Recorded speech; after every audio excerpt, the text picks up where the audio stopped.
Olá, queridos. Deus abençoe a paz de Cristo Jesus. Nós estamos iniciando hoje o nosso primeiro Santo Espírito podcast, apresentado pela Escola Santo Espírito. É motivo de alegria estar aqui junto conosco alguns companheiros de ministério, filhos de Deus. E do meu lado aqui, nossa amada irmã Laviana Azevedo. Deus abençoe, minha filha, em nome de Amém. Jesus. Tenho certeza que vai pegar fogo, em nome de Amém. Jesus. Glória a Deus.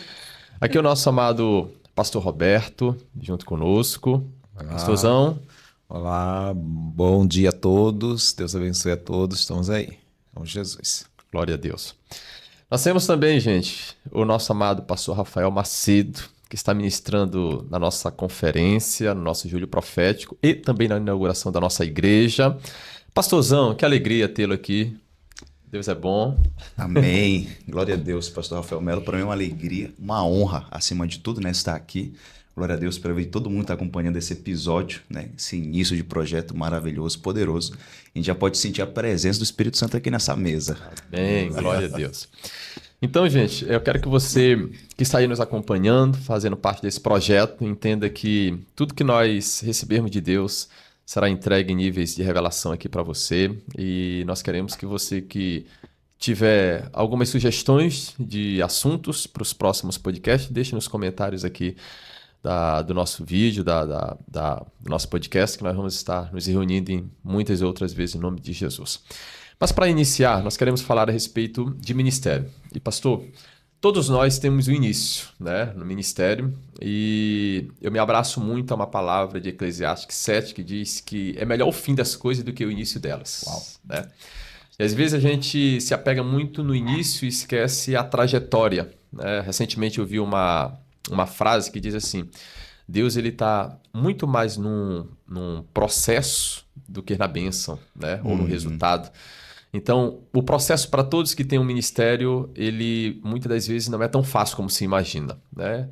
E nós já queremos iniciar perguntando, pastor, como foi o início e experiências do seu ministério, de como começou. Eu já conheço boa parte disso, mas para os nossos telespectadores conhecerem mais como foi o início avassalador de cura, de libertação na vida do pastor Rafael Macedo. Pastor, essa é uma pergunta imprescindível, né? Falando de ministério, de início, inclusive, né, a gente vai aprendendo no meio do caminho. Eu trabalhava, né, em um certo período e também já era ministro. Então tinha que me dividir nessa dupla jornada, né? Certa vez eu orei ao Senhor: Senhor, se tem alguma coisa para mim, são muitos anos atrás, né? 12 anos atrás, ou me coloque de vez nisso ou me tire de vez, porque não dá para fazer os dois, né? O Senhor ouviu a oração e fui convidado, né, a ser pastor, iniciar bem 24 anos de idade. E a princípio, o que eu determinei? Vai ser uma bênção, vai ser poderoso. Eu descobri ali, quando Deus chamou o povo de Israel do Egito, né, para a terra prometida, Deus não falou que teria um deserto no meio do caminho. Falou da terra prometida que manava leite e mel. Se falasse, eles não iam Não querer iriam sair. passar pelo deserto. Então, quando eu recebi o convite para pastorear lá, bem no início, com 24 anos de idade, para mim só veio a parte boa de todo, né, todo o processo. Vai ser uma bênção, pessoas serão abençoadas, serão curadas, libertas. Eu estava bem no começo sem saber de nada mesmo, cru, né? E no meio do caminho eu comecei a descobrir que tem um processo, e esse processo, né, que foi forjando, forjando a gente. E falando assim, né, pastor, de ministério pessoal, que a gente está falando do ministério pastoral, né, que é um nível, né, quando a gente começou a lidar com pessoas, cuidar de pessoas, né, abençoar pessoas, lidar com a parte, né, do ser humano que é um pouco mais trabalhosa, esse foi um fator. Agora, falando de ministério pessoal, né, esse que a gente sai, ministra, ora, cura, o início mesmo se deu dentro do quarto, né, que eu imaginava já as pessoas enfermas dentro do quarto. Eu queria ser usado no poder do Espírito Santo, então no banheiro, tomando banho, eu orava pros, né, os frascos de shampoo cair. E imaginava as pessoas possessas dentro do quarto, lá jovenzinho no começo, e hoje eu vivo tudo isso, né? Essa unção, essa bênção que a gente está vendo hoje. Mas começou nessa pegada bem pela fé mesmo, né? Bem crua. Aí a gente, no meio do caminho, vai conhecendo homens como o senhor, por exemplo, 2015, né? Que eu descobri seu ministério, foi uma inspiração poderosa para mim. Aí, no meio desse processo, precisamos de referências, né? Para estar avançando. E graças a Deus estamos aqui. Enquanto a gente desenrola essa conversa, a gente vai falando mais, né? Mas a princípio seria isso. Uau, interessante. Malaviana, alguma pergunta já? Tem. Vai. Eu Então dando só o start, né? De quanto tempo tem, então, desse momento até hoje? Até o dia de hoje são 12 anos. Eu comecei o ministério com 22, ministério Novo, pessoal, né? Novo. Com 24 ungido a pastor. E hoje eu tenho 33, então são o quê? São 12, 13 anos por aí? 13 anos. 13 anos. 12 anos, né? 12 anos, 12 anos desse processo. Que eu considero bem pouco tempo, né? Em relação a... Com certeza. Uhum. Essa ideia, né, de início, que a gente quer realmente abraçar tudo, a gente quer curar, a gente quer libertar, a gente realmente não imagina que tenha esse processo, ou que pelo menos a gente não quer pensar que vai ser tão difícil, né? Sim. Mas o senhor consegue me falar hoje a principal diferença, quando o senhor falou sobre ministério pessoal e ministério pastoral? Qual a principal diferença e como você consegue esses dois desafios caminharem juntos, assim? Olha só que pergunta, nunca me fizeram essa pergunta, pastor. Poderosa pergunta, irmã Laviana. Mas hoje eu consigo definir bem, né? A gente vai aprendendo com o tempo, vai amadurecendo, mas a principal diferença como pastor local, que eu preciso, né, ter uma base, né, eu junto com a minha esposa, uma estrutura, a questão emocional do pastor ela é testada a cada minuto, não é nem todo dia, é a cada minuto, por lidar com pessoas, dificuldade de pessoas diferentes, né, situações. Uhum. A gente passa por muita coisa, né? Posso até abrir aqui nesse primeiro episódio. Passamos por traições, passamos por dificuldades financeiras, passamos por todo tipo de situação. Então, a nossa emoção diariamente, ela estica e volta todo o tempo, né? Essa é a principal diferença, no caso, com o pastor local. Já como um ministro que sai, que viaja, eu já vejo como o equilíbrio para esse outro lado, né? Porque nesse outro lado, a gente já tem uma bênção de... no espiritual fluir, as emoções já são mais reorganizadas quando nós saímos. É um tempo de refrigério, inclusive, né? Sair. Eu costumo dizer isso. A gente vem, por exemplo, como estamos aqui em Blumenau, vem para abençoar, mas sai muito mais abençoado. Volta para a base renovado, né? E seria essa a principal diferença. Glória a Deus. Pelo menos para mim, né? Como ser individual. Forte, hein? Forte. Tremendo. E aí, pastorzão? Tremendo. Na verdade, eu queria fazer uma colocação. Sim. Uma colocação. Dentro de um texto bíblico que é bem significativo para a vida, tanto pastoral quanto profético. Lucas, capítulo 3.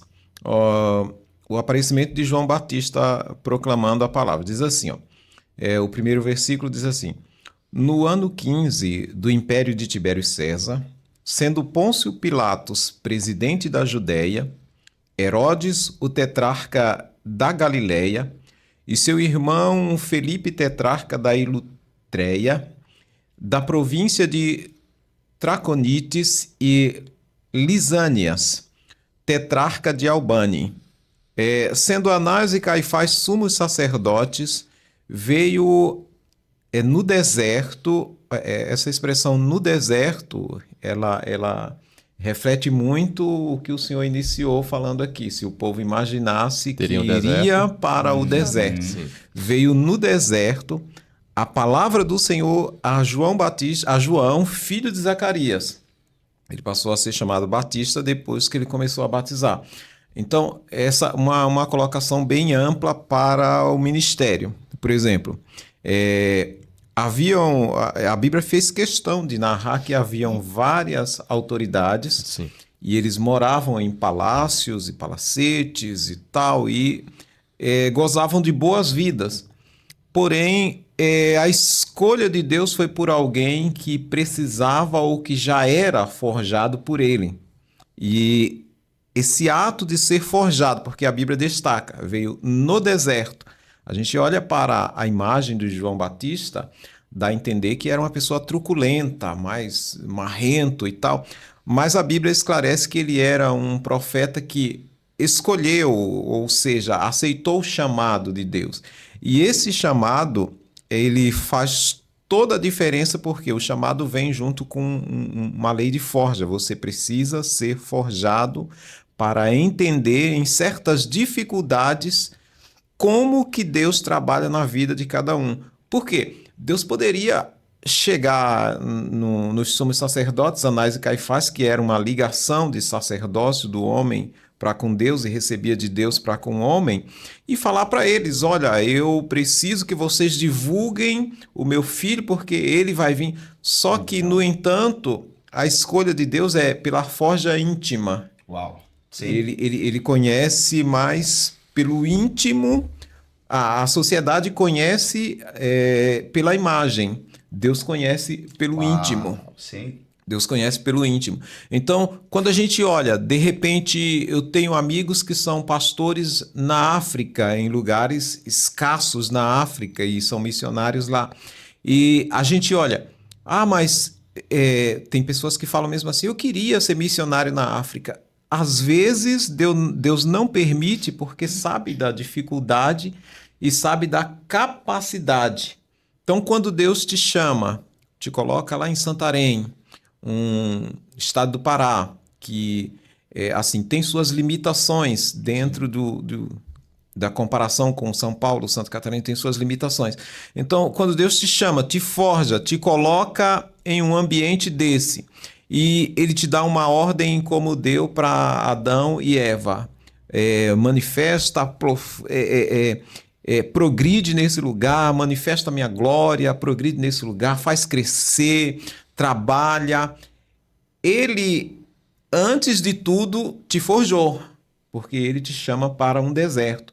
E esse deserto, ele faz você ser forjado para você entender que às vezes, na dificuldade, onde Deus vai definir o teu chamado. Uau. Isso se encaixa, tem perfil. Perfeitamente.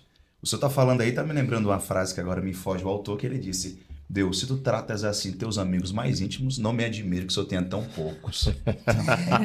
Deserto para forjar amigo de Deus, né? E eu agradeço a Deus. Teve momentos, né, que nessa forja inicial, como o pastor bem colocou, né, no deserto, que eu pensei, sim, eu acho que o senhor errou, de repente o senhor está, né, deveria ter outro melhor, mas no íntimo estava havendo uma forja, né? Hoje a gente tem ferramentas em todas as áreas, né? Física, emocional, espiritual, para lidar, né, com todos os desafios, né? E, apesar de novo, por ter começado muito novo, hoje a estrutura é outra, né? E é justamente o que Deus precisa, né, de homens forjados no deserto. Inclusive, não sei, né, mas talvez no meio mais pentecostal desalinhado hoje, essa expressão perdeu, né, a sua real essência. Pastor, estou no deserto, estou na prova, alguma coisa do tipo. São expressões até que eu geralmente não uso, por entender que no hebraico bíblico, deserto significa, né, lugar do Logos, ou seja, onde Deus fala. Então, no final das contas, é o melhor lugar que a gente possa estar para ser forjado por Deus. E dentro disso, só concluindo um raciocínio, existe uma lógica diferente em Deus. Por exemplo, no início, no Gênesis, Moisés era príncipe no Egito. Deus poderia deixar ele lá e falar com ele como príncipe. Olha, eu vou matar todo mundo, vou matar todo o reinado, vou te colocar como rei e tu vai libertar o meu povo. O caminho que a gente faria o caminho que a gente faria está dentro da lógica, né? Está dentro daquilo que a gente imagina. Não, vou colocar ele como um imperador do Egito e ele vai libertar o meu povo. Olha, vou matar Faraó e colocar José como imperador. Uma vez que ele é governador, ele assume o poder e libera o povo. Vou derrubar todo mundo, coloco Moisés como imperador. Aí Deus tira ele do palácio e coloca no deserto para ser forjado, para depois ir lá tentar libertar o povo. Só em Midian foi 40 anos, né? A mesma coisa, tipo, com Davi. Deus poderia chegar e falar com Jônatas, sendo que Jônatas tinha o coração voltado para Deus. Ele poderia matar Saul e Jônatas herdar o trono e falar, olha, tu vai ser um homem segundo o meu coração. Não, Deus forjou alguém que era perfeitamente completo aquilo que Deus escolheu e manda para o deserto para ser forjado. São coisas em Deus que a gente não consegue compreender. A gente não consegue compreender. Às vezes a gente pensa em uma eleição, em nos colocarmos em primeiro para Deus agir em nossas vidas. Só que Deus quer a gente, às vezes, no último da fila para mostrar a glória do seu poder. Forte. E tem um detalhe, né, que eu acho que no meio cristão, essa expressão a respeito de deserto sempre vai trazer a tonalidade, o tom de algo ruim. Né? Isso. Mas quando você olha para Jesus, diz que o Espírito Santo, né, o levou para o deserto. E a Bíblia diz que depois de sair do Rio Jordão, ele foi levado para o deserto cheio do Espírito. e quando ele retorna do deserto, é no poder do Espírito. É no poder do Espírito. Então, antes de iniciar seu ministério em cura, milagres, libertações, sinais, prodígios, ele precisou ir cheio e voltar no poder, né? Onde o poder estava nele. Tem um detalhe no deserto também que você encontra os seus maiores desafios, né? Por exemplo, lá Jesus jejuou, mas também lá houve a tentação, aonde poderia arruinar todo o plano e o projeto de Deus para a humanidade, né? Mais uma vez, né? Então, como o Satanás ele olha para a humanidade e o seu coração tem a ira, tem a inveja, tem o desespero em ver o quanto que Deus criou pessoas tão perfeitas como o ser humano, mesmo em meio ao pecado, né? Mas querendo ou não, é a criação mais perfeita de Deus, né? Sim. E aí ele tenta de todas as maneiras paralisar, porque ele sabe que se ele paralisa o homem, ele consegue tirar a imagem e semelhança de Deus, né? Das pessoas que têm a autoridade para poder governar sobre a terra, manifestar o reino de Deus, a glória de Deus e carregar sobre si o próprio Deus, que é o Espírito Santo. Sim. Né? Então, ele vai buscar trazer muitas das vezes a mentalidade em relação a essa questão de deserto, que eu acho que acaba sendo até algo cultural, né? As pessoas dizem, estou no deserto, significa que eu estou passando por alguma provação. Quando que se ela tiver uma visão diferente do deserto, ela vai olhar, Deus está me treinando. Deus está me escondendo. No deserto, Deus escondeu João Batista. No deserto, Deus escondeu o seu povo, né? Era o lugar onde ele... O deserto é um lugar de provisão. Pronto. Porque quando você vê o povo no deserto, o que Deus gostaria para eles? Eu tenho maná se vocês necessitam de alimento. Eu tenho para vocês água se vocês necessitam de água. Eu tenho a luz do sol, mas tenho também a sombra, né? Eu tenho a coluna de fogo durante a noite para aquecer vocês, né? Então, tudo isso Deus tinha preparado para a humanidade no deserto, né? Então, o cuidado de Deus no deserto se torna muito maior do que fora dele. Mas o interessante é que quando Jesus sai no poder, significa o seguinte, o cuidado está no deserto, mas a presença contínua está fora dele. Está fora dele. Aí você sai do deserto com a presença em você. A partir de agora, aonde você for, né? Toda a bagagem e a estrutura do deserto está em você, inserida dentro de você. E não tem quem tire. Não. De maneira alguma, né, minha filha? Pode. Vamos lá, Viana. Mas eu acho que as pessoas, elas, a grosso modo falando, né? Da religiosidade em si, das pessoas que estão ainda vivendo essa religiosidade, eu creio que elas confundem, não sei se vocês vão concordar, elas confundem o que elas estão passando, ao invés de atribuir ao deserto com todos esses benefícios que o deserto dá, porque se você tiver uma visão espiritual, né, pensando totalmente fora da religiosidade, você vai conseguir entender todos os benefícios que o deserto traz. Mas as pessoas ainda vivem uma mentalidade onde o deserto é ruim. Então, elas atribuem o deserto ao inferno, ao diabo. Ao diabo. Então, elas querem colocar, não, eu estou passando por isso porque o diabo está me atentando, o diabo está isso. E aí atribui ao diabo o deserto que está passando, quanto, na verdade, esse deserto é realmente para forjar, trazer santidade, trazer entendimento, trazer direção, trazer alimento, trazer todos os tipos de benefícios que o mundo espiritual está tentando liberar para a gente não vai conseguir absorver esses benefícios estando da mesma forma. Então, eu creio que a gente precisa passar por esse deserto. Sim. Mas as pessoas atribuem ao inimigo. Fora, irmã Laviana, aqui tem tem um detalhe aqui, na verdade, né? Quando a pessoa de fato está num deserto, que ela possa atribuir uma prova é uma coisa, né? Outra coisa é quando é resultado, de quebra de princípio, de ir contra a palavra, aí desonra. Desonra. Isso, e aí, aí é pior ainda, né? Bem pior. Pior porque daí não assume e não quer... tem uma palavra, né? Ela não quer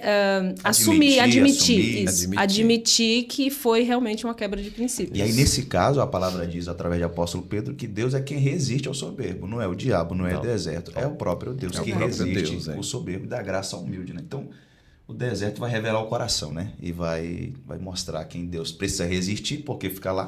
O povo de Israel era para ter uma viagem, né, linear de 11 dias, ficou 40 anos por causa da dureza do coração, a dura cerviz, né? Que não se dobrava. Então tem muita questão envolvida aí, só nessa expressão que o pastor Roberto trouxe. Deserto.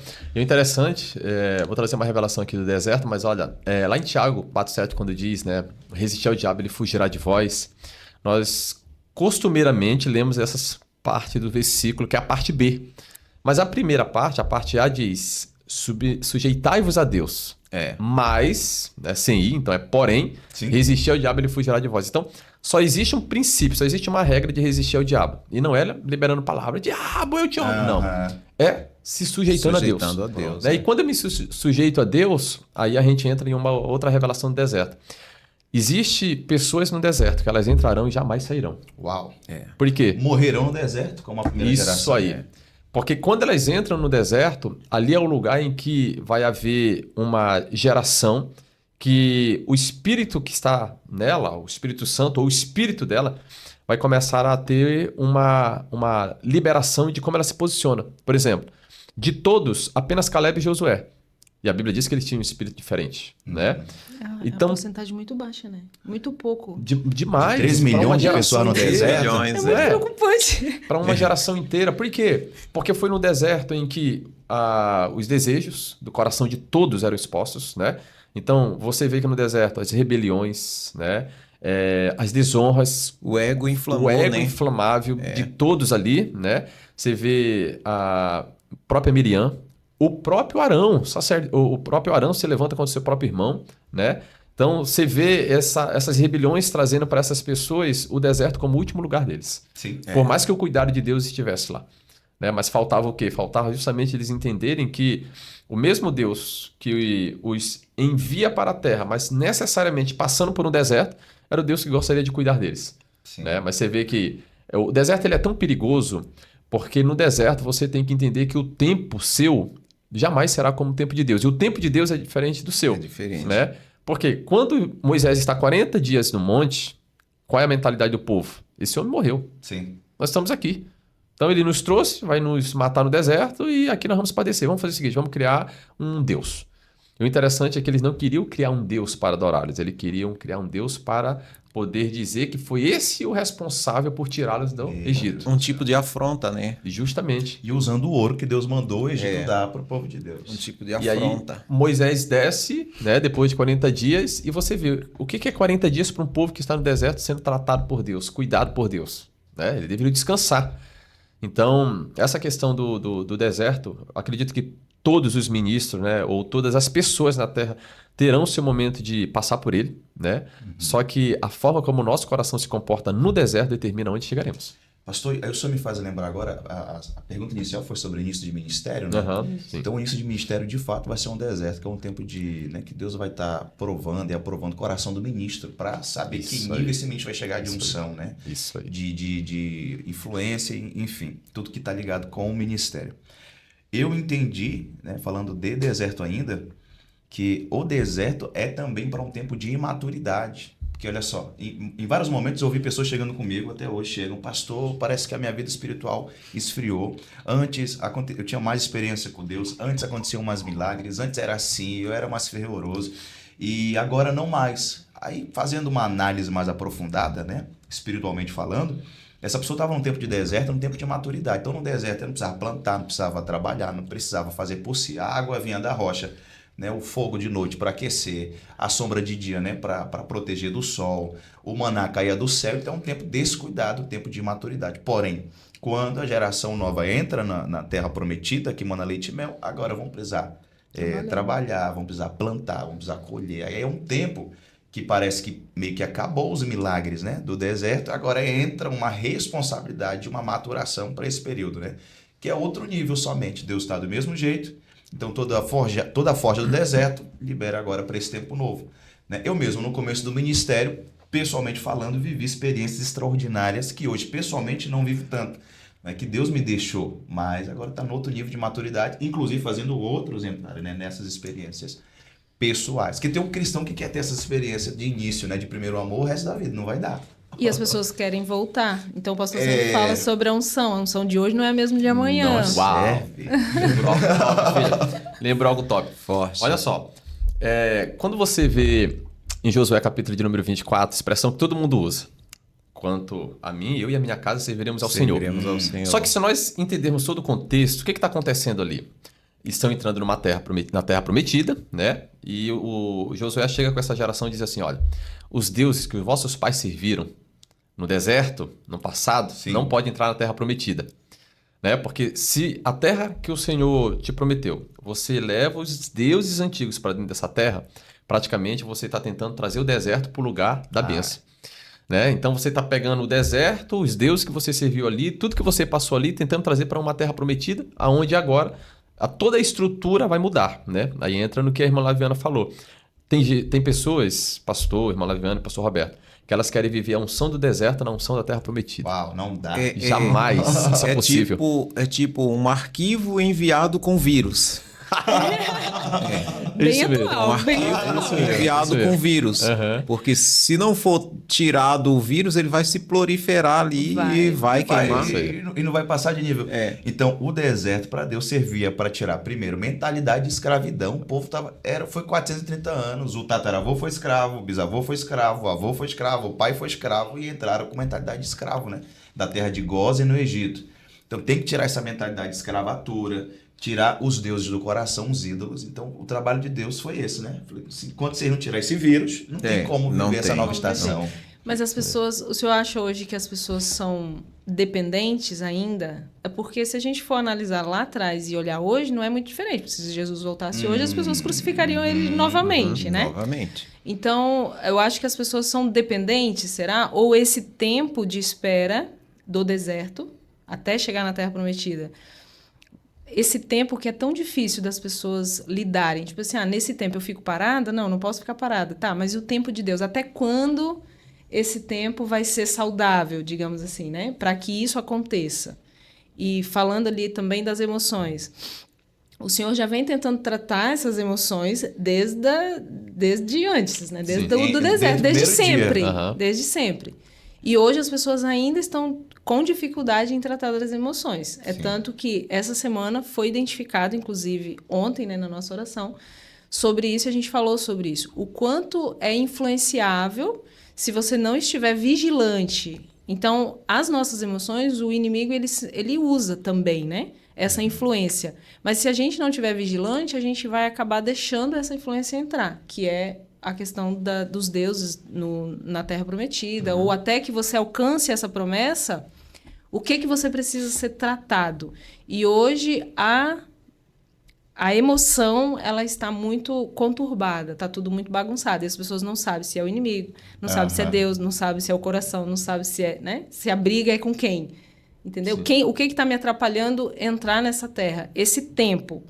As pessoas ficam muito assim, é o tempo de Deus. Às vezes precisa liberar perdão e acha assim, não, mas Deus vai fazer. Não, Deus não vai fazer o que é para a gente fazer. Sim. Né? Então, a pergunta é, o tempo, nesse tempo de espera, qual a dica, né? Vamos falar dica, né? Ou, enfim, para entender se o tempo eu preciso esperar mais em Deus ou esse tempo, como é que eu lido com essa questão do tempo?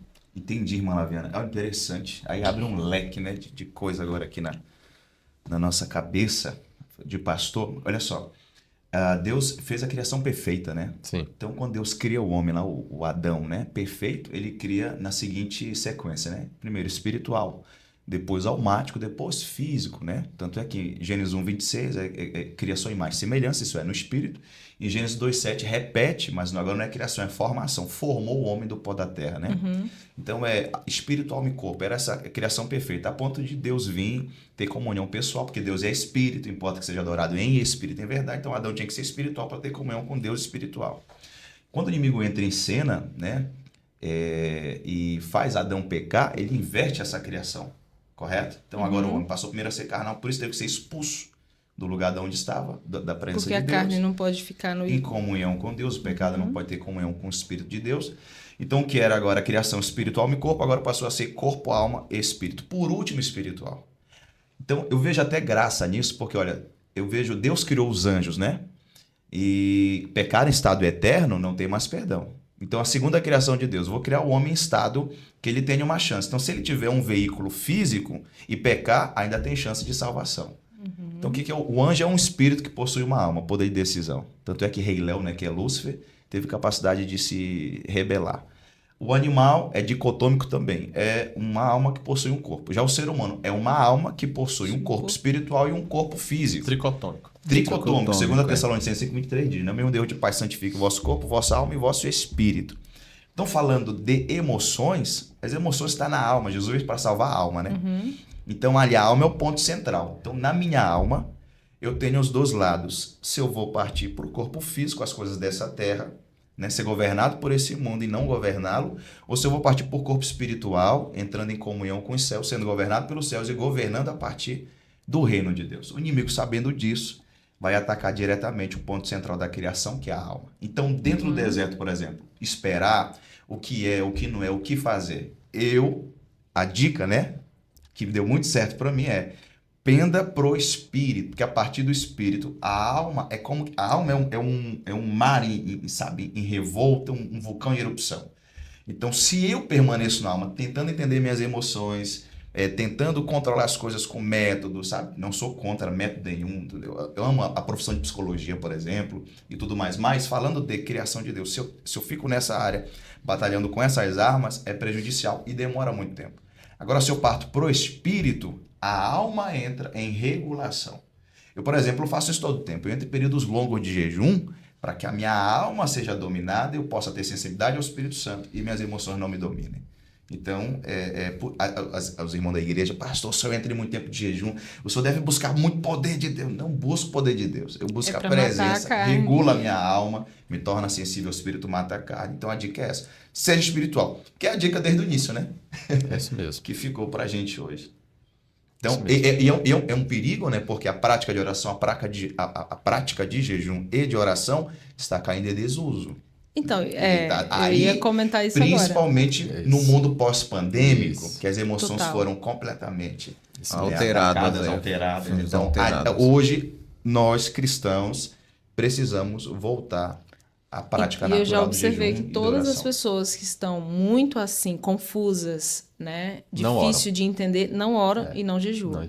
Então, é aquilo que também já foi falado no início. A pessoa quer pular o processo. Ela não quer o deserto, ela quer pular. Então, ela quer resolver as emoções, ela quer saber o que Deus tem, ela quer saber, ela tem até vontade, né? A intenção é boa. A intenção é boa, exatamente. Mas ela não quer passar pelo processo. Ela não quer orar. De busca, ela não... né? É errado a forma de busca. Jesus foi pro deserto jejuar, gente. Para ouvir a voz de Deus. Para matar a alma, e Jesus era homem. No deserto, o Espírito Santo leva Jesus pro deserto, mas deixa Jesus lá. Jesus é tentado como homem. Deus não estava lá. Ele não era Deus naquele momento. Era homem e como homem, dependente do Espírito, por meio do jejum e da oração, vencer as tentações malignas. E um detalhe interessante, que até o pastor Rafael já ministrou sobre isso na igreja, que aos 40 dias de jejum, o primeiro que se manifestou a Jesus não foi Deus, foi o diabo. Pronto. E é o que faz hoje? Não mudou o protocolo das trevas? Não mudou o protocolo. Todos nós somos sentados. E olha um detalhe interessante que o senhor falou aqui. Romanos 12 diz assim: rogo-vos, pois, irmãos, que pela compaixão de Deus, que apresentais os vossos corpos em sacrifícios vivos, santo e agradável a Deus, que é o vosso culto racional, dentro da performance da sua fala. E não sede conformados com este mundo, mas sedes transformados pela renovação do vosso entendimento. A alma.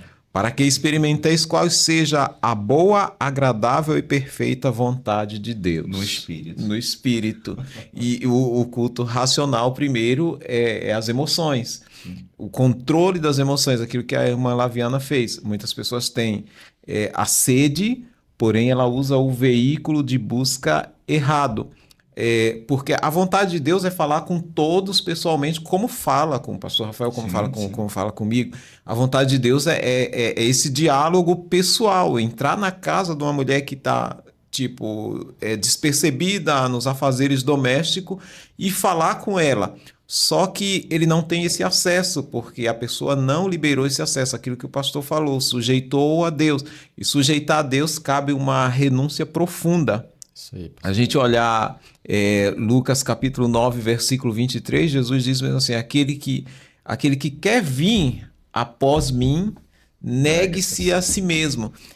Essa é uma renúncia, e essa renúncia vai te transportar para o deserto. Ao te transportar para o deserto, ela vai derrubar todas as suas bases. Derrubando todas as suas bases, você vai ser uma pessoa nu, voltar como um Adão. Eu sou um nu tentando me esconder. Olha, já dando um spoiler da mensagem. Eu sou um nu tentando me esconder daquilo que eu pratico de errado para Deus não me achar e não corrigir o meu erro. Quando a vontade de Deus era que ele se apresente. Pai, eu estou aqui, sou carente, necessitado, estou no deserto, estou nu, sem ferramentas, mas eu tenho algo que a maioria da humanidade desconhece, que é a conexão. E essa conexão é o que falta. As pessoas não conseguem vincular a conexão com Deus, o relacionamento com Deus no seu dia a dia. Eles preferem viver o seu dia a dia, ter as suas vontades praticadas, ao invés de se sujeitar a Deus, que é a ferramenta principal. E cobrando a Deus. E cobrando a Deus. O povo do deserto era o que fazia. Né? Cobrava. Cobrava, O Senhor ocupado nos trouxe para esse deserto para morrer. Sim. Né? Você vai morrer, você que não sei E essa questão engraçado, como tudo tem a ver com o deserto, né? Porque o deserto justamente traz esse leque de assuntos, né? Que entra na unção, entra na presença, entra na dependência, entra na sujeição, na obediência. E essa questão da dependência, para uma sociedade tecnológica como nós temos hoje, avançada, é muito difícil. É muito difícil, Porque depender de Deus, quando não havia tecnologia, a pessoa não tinha meio que uma opção, né? Uhum. Porque ela não tinha distração como tem hoje, né? Então hoje, para você depender, antes de mais nada, você tem que ser uma pessoa focada. Você tem que não ter essa distração toda que nós temos, né? Que faz com que você acredite que tem como fazer, tem como dar certo, sendo dos seus métodos e das suas maneiras, né? E a dependência, ela traz justamente você se sujeitar a entender uma coisa, que dentro do ministério, dentro de um chamado, se tem uma palavra que nós temos que carregar em nós, é dependência. Dependência. Eu dependo de Deus, eu preciso dele. Porque se isso não acontece, o que eu vou fazer? Muitas das vezes eu farei como Corá, a rebelião de Corá, né? Corá, Dotã e Abirão. Abirão. Me levantarei dessa maneira, por quê? Porque não sei esperar no Senhor, né? E o próprio sacerdote, né, Arão, tem participação nisso. Porque a falta de posicionamento dele faz com que o povo também erre. Porque ele, como sacerdote, deveria se posicionar, é aquilo que a gente conversou sobre Deus se agrada de líderes fortes, sim, né? posicionados, que têm uma voz, que têm uma palavra ativa em relação ao reino de Deus, faz com que, muitas das vezes, pelo fato de você não ter essa dependência de Deus, porque, gente, um dia que eles aguardassem, mudaria toda a história. Mudaria toda a história. Então, Moisés estava há 40 dias na dependência de Deus. E o povo já não conseguia mais suportar estar ali, nessa dependência do Senhor. E hoje, no nosso dia a dia, no nosso cotidiano, a gente percebe muito isso, né? Que num chamado, às vezes a gente tem referências erradas, né? Todos nós precisamos de referência, mas às vezes a gente olha para alguém e pensa assim, cara, mas fulano ontem era desconhecido, hoje já tem milhões de seguidores ou está pregando em milhares, centenas de lugares. E aí nós começamos a fazer essa associação. Meu ministério tem que ser do mesmo jeito. Né? Quando que, na verdade, nem tudo que está dando certo significa que está certo tem a aprovação de Deus. Né? Então, às vezes, Deus está só te forjando. Deus está protegendo você. E aí aquele exemplo que Jesus dá da galinha que protege seus filhos, né? Ele faz das suas asas, ele faz menção de Israel, né? Como uma galinha, o pai desejou guardar vocês, proteger vocês. Muitas das vezes você é desconhecido, né? Você não tem a fama que outros têm, mas é um cuidado de Deus tão grande, porque ele está preparando e estruturando você para que no momento em que você seja lançado literalmente para levar o nome de Deus, o reino de Deus, você tem estrutura, porque a pior coisa, gente, é nós vermos pessoas caindo, porque não tiveram estrutura para suportar o processo. Cresceu rápido demais, prematuramente. E aí, quando a gente volta para a questão do deserto, a gente entende uma coisa. O deserto, ele é algo tão contínuo, ele nunca encerra. Você sai de um e entra no outro. Né? Cada um dentro da sua estrutura. Né? Porque o deserto é necessário para... A Ana fez um rosto de coisa mesmo. Tô entendendo algumas coisas. O deserto, ele te estrutura para aquele tempo. Né? Tipo, o tempo profético de Deus hoje, um exemplo. Se o tempo profético de Deus hoje é um tempo que o Senhor está restaurando o profético apostólico, para muitas pessoas é um deserto porque Deus tem elas guardadas. Elas gostariam de avançar. Né? E aí, quando ela sai desse deserto, ela foi forjada no profético, no apostólico. Agora Deus coloca ela em outro deserto, que é para forjar uma outra área, ou forjar uma outra ação do ministério. E aí, quando você pensa que não, por nós entendermos que o deserto é em Deus. Deserto é em Deus, não é pessoa. Tem gente dentro de deserto, Deus não mudou ela, Deus não colocou ela. Eu ia falar agora. Ela entrou porque ela quis. Deus não tem nada a ver com isso. Não tem nada a ver. Né? Então, existe um exemplo a respeito do próprio Josué, que nós ministramos domingo, né? Josué está lá quando, depois de vencer Jericó, vai para Ai, e aí depois de perder 36 homens, Josué rasga sua veste e se lança no chão em desespero. E Deus diz assim, Josué, levanta-te daí, porque o povo pecou. Para de chorar. Isso, o povo pecou, é consequência. É consequência. Né? Então, um deserto finaliza um, você inicia outro. Só que aí é que está o segredo de tudo.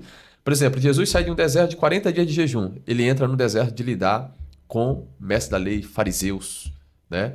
Homens que pior, porque desafiavam o seu ministério, desafiavam sua autoridade. Você vê que depois ele entra num deserto da escolha dos discípulos, né? Escolher homens, depois lidar com esses homens, depois uma multidão. E aí você vai vendo Jesus sempre tendo que lidar com alguma coisa, né? Até o dia da sua morte. Na verdade, a vida de Jesus foi marcada pelas aflições do seu dia a dia, porque a gente prega o evangelho, só que por exemplo, o pastor Rafael chegar e pregar o evangelho para mim, ele não tem a ciência se no futuro eu vou aceitar ou não. E Jesus já tinha essa revelação daqueles que iriam aceitar e daqueles que não iriam aceitar. Então isso dentro dele era algo extremamente ferido, porque ele iria morrer por aquela pessoa, mas ele tinha a sua ciência na revelação do Espírito que aquela pessoa não iria aceitar. Isso é uma dor constante, era um princípio de um ministério forjado que era, por isso que a Bíblia diz em Isaías, ele levou sobre si as nossas dores, era homem de dores. Sim. Era homem de dores. Esse é um princípio de dores que, já pensou, a gente ter a ciência das pessoas que vão para o inferno ou não, de repente até cresceu ali junto, você viu crescer, sabe quem é aquela pessoa, de onde ele veio, mas o Espírito te revela, ele não vai ser salvo. Imagina. É forte.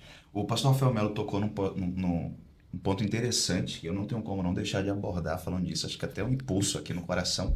Se a gente pegar durante o deserto do povo de Israel, né, deu o gatilho ali em Dotã, Corá, Dotã e Abirão, toda vez que aparece a palavra murmuração no deserto, que é o que manteve o povo dentro do deserto, está ligada com seus líderes, com seus pastores.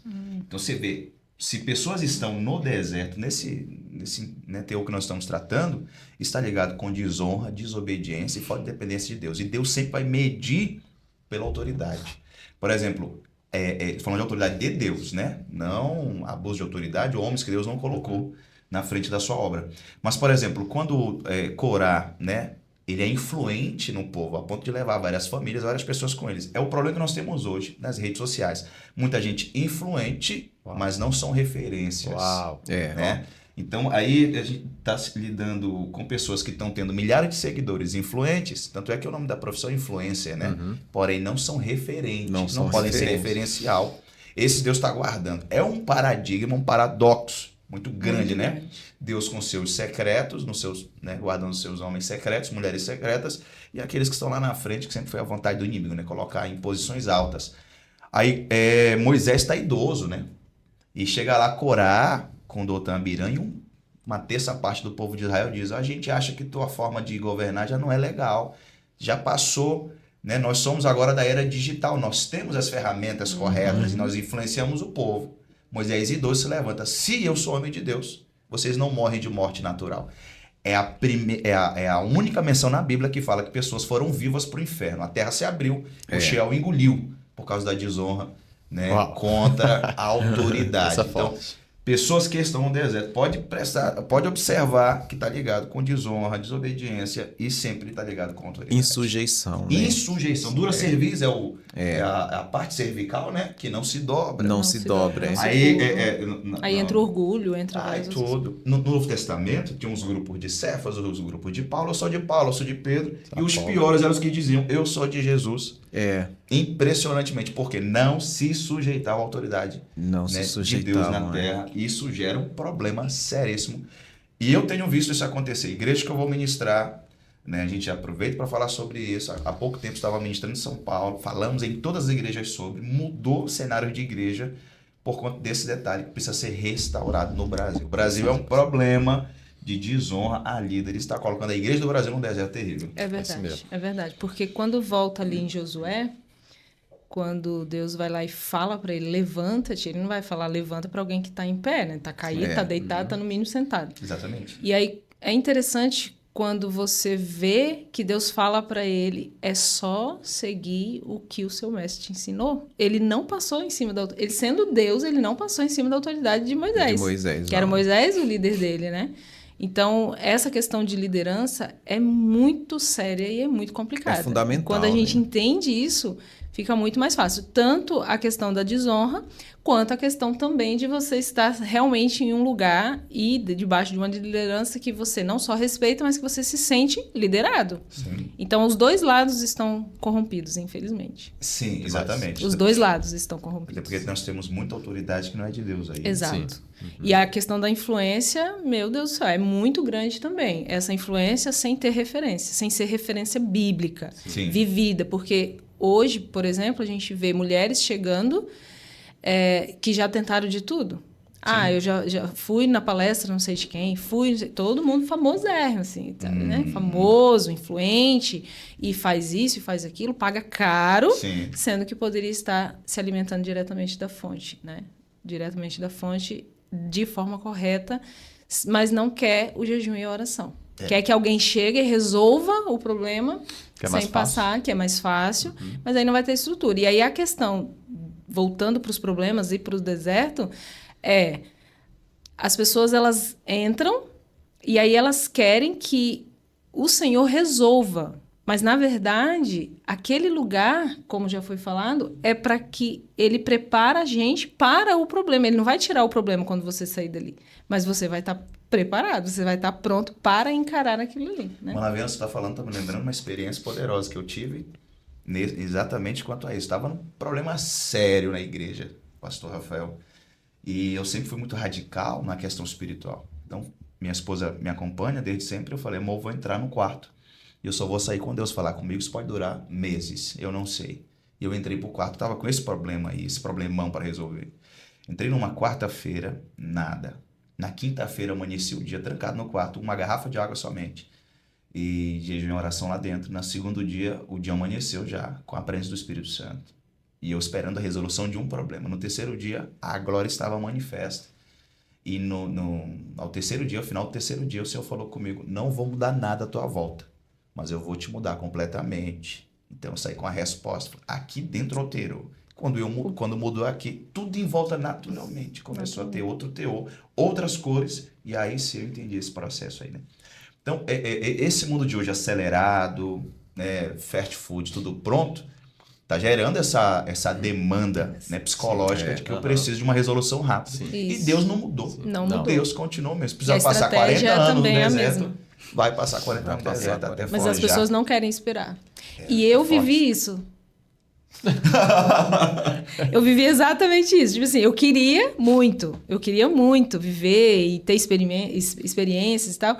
Só que aí você fica vivendo de experiência em experiência. E não é assim que Deus quer. Ele tem todos os dias uma experiência. Ele tem uma vida na presença dele. Novidades todo dia. Então, eu vivia querendo, eu queria. Mas eu não era comprometida nessa vida de jejum e de oração. Eu acho, né? Até porque também a gente deixou de aprender isso, né? Mas a gente não pode terceirizar. Então, a gente precisa entender que hoje o papel de pôr a lenha e de manter o fogo é nossa, é minha. Né? A gente não pode depender, a gente precisa estar debaixo e a importância também de estar debaixo de uma liderança que vai te levar para esse lugar também, né? Sim. Mas a gente precisa entender que a responsabilidade é individual, não adianta querer terceirizar. Então, eu terceirizei, às vezes eu terceirizei, e a importância também de entender que, às vezes, você olha pelo que não está fazendo, pelo que você está fazendo, mas, às vezes, deixar de fazer também é um grande problema. Forte. Bem pior. Isso mesmo. É pior. É bem Então, pior. você não faz, eu tive uma atitude errada. É melhor do que não fazer nada. Mas esse processo de testar, eu vou falar testar, porque eu testei e funciona. Não mudou, né? Não mudou nada. Então, a gente precisa realmente. Então, todas as ferramentas que eu fui aprendendo e antes eu ignorava, quando eu decidi testar, funciona. Olha só. Funciona. Acelera O processo. Acelera o processo. Então, a Muito gente tem também o poder de atrasar o nosso processo. Com certeza. Do Com chamado, certeza. do propósito. E né? essas pessoas que estão terceirizando são as presas fáceis para cair na mão de líderes de abuso de Totalmente, autoridade, que vai totalmente. guiar por outro caminho. Totalmente. Isso aí. Então, o que tem de falso profeta está sendo castigo para falsos crentes, Isso né? aí. Aqui eu já entro com aquele texto, que eu não sei onde está. Está na Bíblia. Tá na Bíblia. Descobri. De Gênesis a Apocalipse, vai estar lá. Sobre o espírito do engano, que o Senhor permite. Sim, é na história com... Primeira Reis Acabe, 22, se não me engano. Com Acabe. Deus envia um espírito, Espírito engano, mentiroso. Um espírito Uhum. mentiroso. Então, e aí quando você mentiroso. para Inclusive é um para... homem forte, né, o Gigi? Exato. aí. Aí você para analisar esse texto e fala, poxa, mas por quê? Né? Tipo, se você for tentar explicar pela lógica, como a gente estava falando no início. Mas o espiritual é diferente. Então, o mover do mundo espiritual é muito diferente do que a gente pensa quando a gente está ali naquela vidinha da mesmice, né? Então, quando você toma essa decisão de entender isso, você tem o discernimento, aí você fala, legal, esse permitir o espírito do engano é exatamente para esses que estão terceirizando. Lógico. E da E parte de Deus.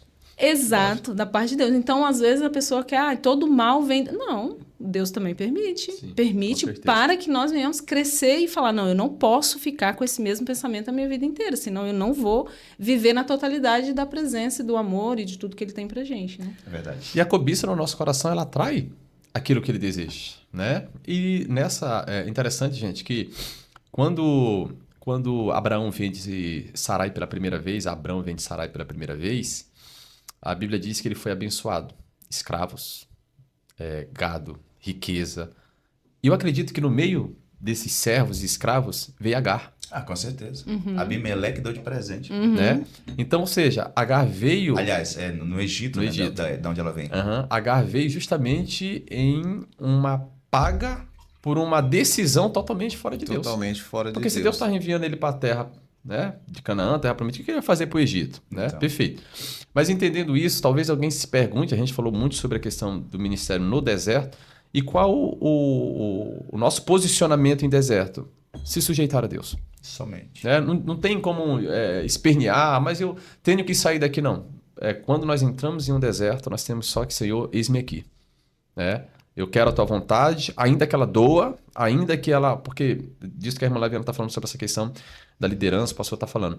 Qual é o maior problema? É que quando você está numa trajetória, para refazer a rota é mais difícil. Ela só é refeita no espírito.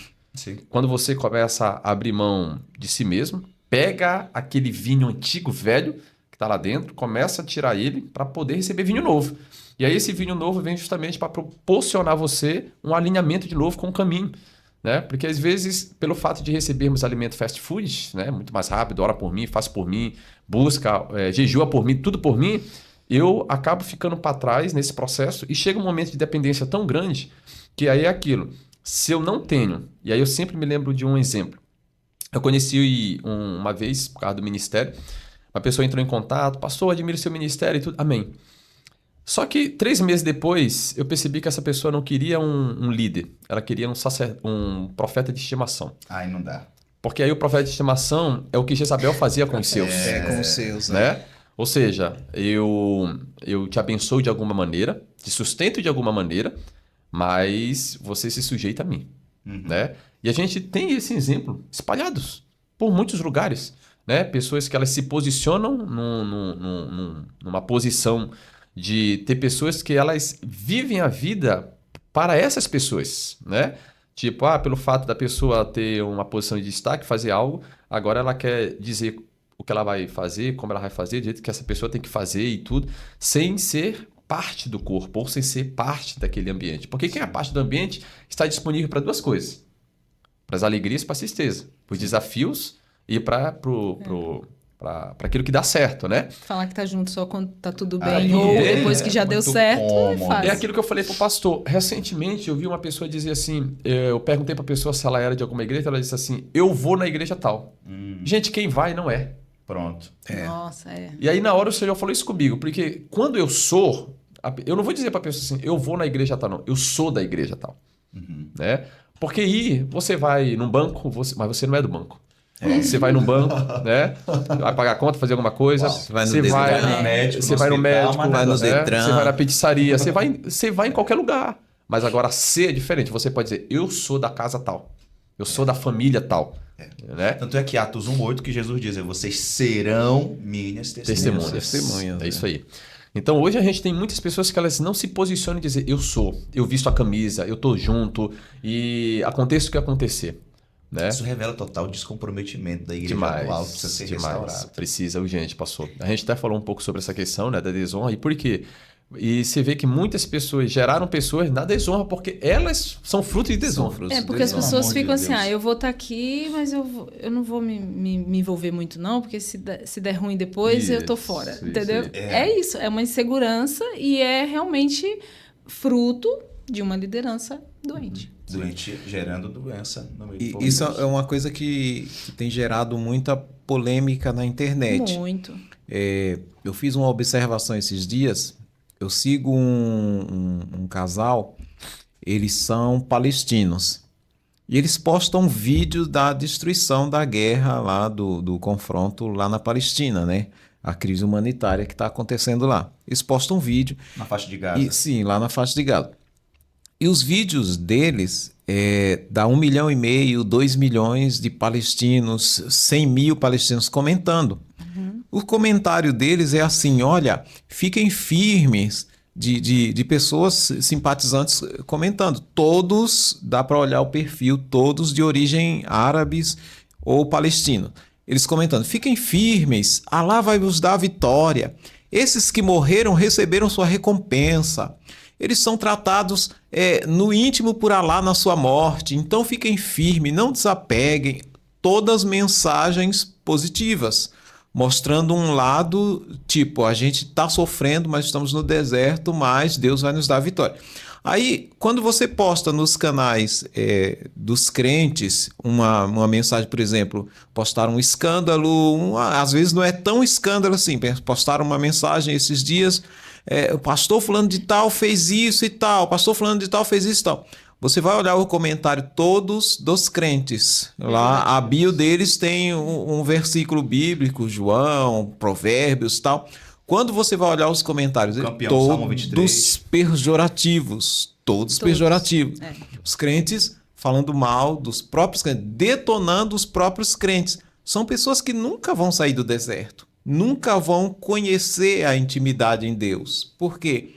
Porque eles desconhecem o contexto do que é ser um verdadeiro filho de Deus. É isso aí. É verdade. E o interessante é que João, no capítulo 1, vai dizer justamente isso, né? E a todos quanto receberam, deu-lhes o poder de serem feitos filhos de Deus. Ou seja, às vezes a gente tem essa mentalidade de que todos nós somos iguais, mas nós confundimos que o fato de você ser criado por Deus não traz os mesmos resultados, né, para toda a criação. Sim. Deveria. Sim. Se todos tivessem né, a imagem e semelhança de Deus na sua totalidade, plenitude, submissão, entrega, o único Deus.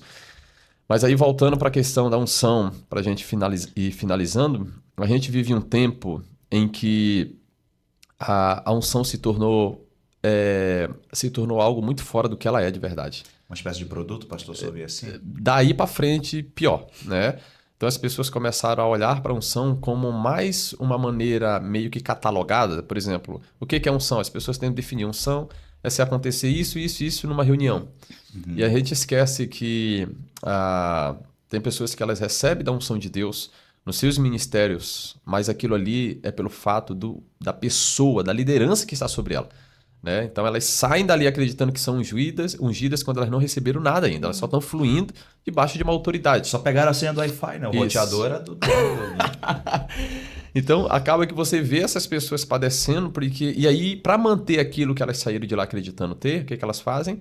Elas começam a criar métodos, né? E aí entra o que você falou.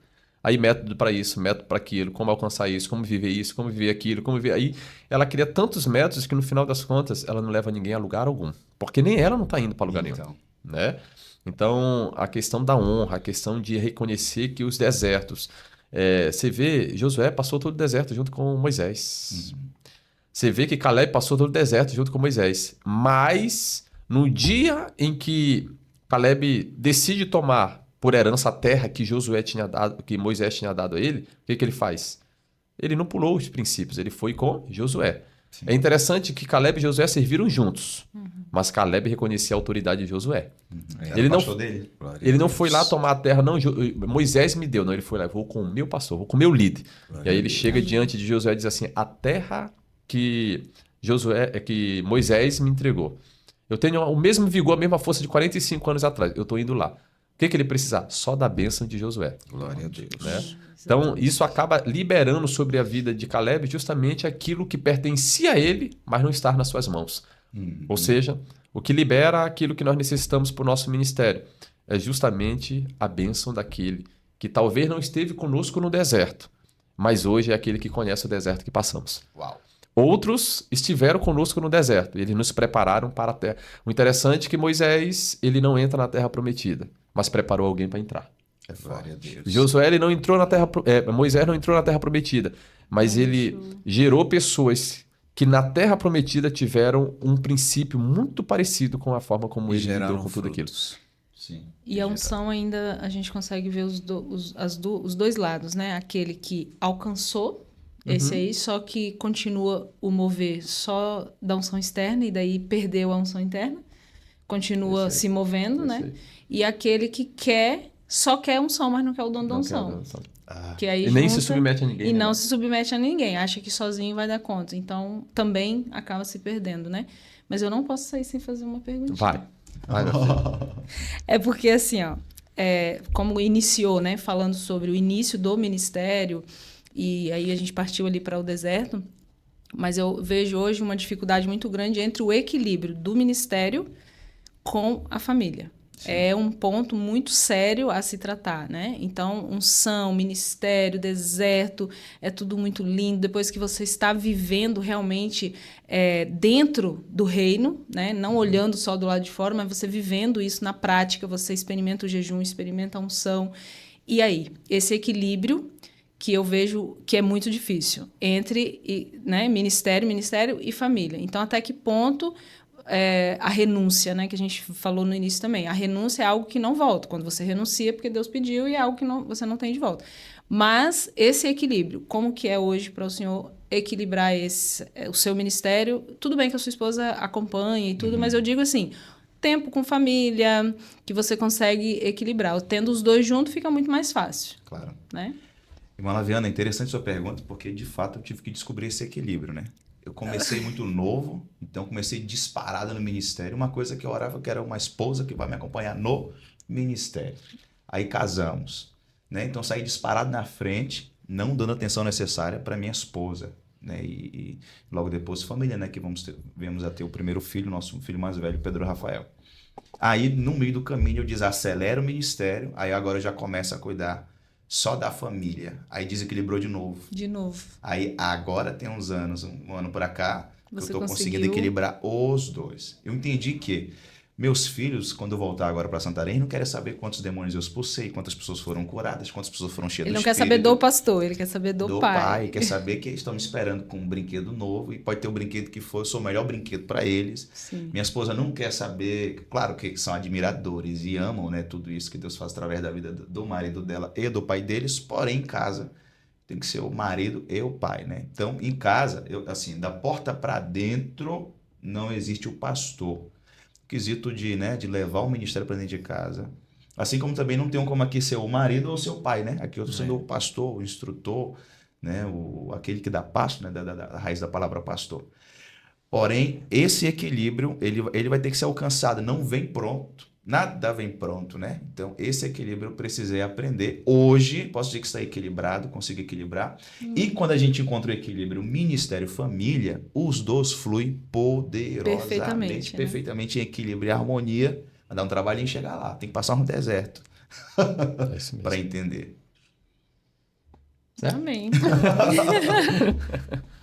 Considerações, começando pelo pastor Roberto. Obrigado, pastor Rafael. Deus continue abençoando, honrando tua vida sempre. Tem sido uma amizade, uma parceria muito forte e uma gestão de trabalho a nível espiritual, secular, assim que a gente divulga, que é exemplar, tá? Então, a gente quer estar sempre ali perto. Melhor coisa é quando você tem um pastor que você se identifica. Então, você quer estar ali perto, quer ser útil na obra, sabe? Eu sempre carreguei isso comigo. Eu preciso ser útil em alguma coisa. Tá precisando de alguém para ser porteiro? Eu preciso ser um porteiro, na casa do Senhor. Tá precisando de alguém para tirar oferta, para entregar envelope, para entregar panfleto, para ir orar por alguém? Eu quero ser útil. Então, me concedeu essa oportunidade de ser, mais uma vez, útil no ministério. E glória a Deus por isso, honra a Deus por tua vida. Obrigado, irmã Laviana, que tem sido um instrumento ali, resposta das nossas orações, sim, tá? Uhum. E, pastor Rafael, é um prazer muito grande conhecê-lo, estar aqui e participar desse podcast com vocês. Que o Senhor continue nos honrando, nos abençoando de forma poderosa. Amém. Amém. Obrigado, pastor Roberto. Glória a Deus. Meu Deus do céu.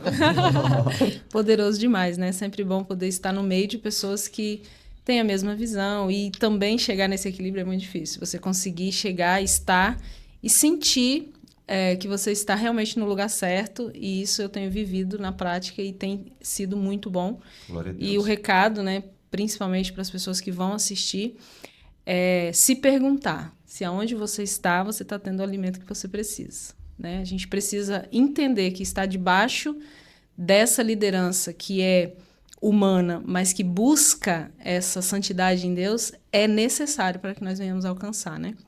A graça e a plenitude do Senhor. E são tempos que o Senhor tem nos dado ferramentas novas, pessoas novas. Eu creio em um tempo novo, um tempo de transição, né? Aqui é só o início, só o começo, mas o Senhor já falou, né, que vai entregar Blumenau para nós em nome de Jesus. Tá ligado. Blumenau não vai ser conhecido só pela Oktober, mas eu creio nisso. Já tomei posse. E conhecer, né? Conheci o pastor hoje, meu Deus do céu. Então, é uma honra poder estar aqui, né? O convite também do meu pastor, da minha igreja, que eu sou muito orgulhosa de estar ali, e eu creio nesse tempo. Eu creio no crescimento e no mover do Espírito Santo. Amém. Glória a Deus. Obrigada pelo convite. Pastorzão. Pastor Rafael Melo, muito obrigado. Né? Irmã Laviana, pastor Roberto. Para mim está sendo uma alegria, uma honra, né? Esse momento. Glória a Deus. Tanto, né, esses dias aqui em Blumenau, como essa mesa que foi poderosa, né? Para a glória de Deus. Né? Meu Deus, um mestre, meu Deus do céu. E muito obrigado mesmo por me proporcionar esse momento, né? Tão abençoado, tão especial. E também honrar, né? Nosso precioso amigo Espírito Santo, que esteve aqui conosco todo o tempo, nos guiando, né? E nos fazendo instrumento para quem vai assistir. Glória a Deus. E é isso. Por mais Santo Espírito Podcast aqui, em nome de Jesus. Santo Espírito Podcast. Forte. Pessoal, Deus abençoe sua vida, que aqui você possa usufruir, assistir várias vezes das revelações que aqui foram liberadas através da vida de cada um. Tem muita novidade por aí. A Escola Santo Espírito está prontinha para um novo tempo. Podcast Santo Espírito também, a partir de agora, vai ser algo bem mais constante. Estamos juntos, nos encontramos logo, logo, em nome de Jesus. Deus abençoe sua vida hoje e sempre. Tchau, tchau. Amém.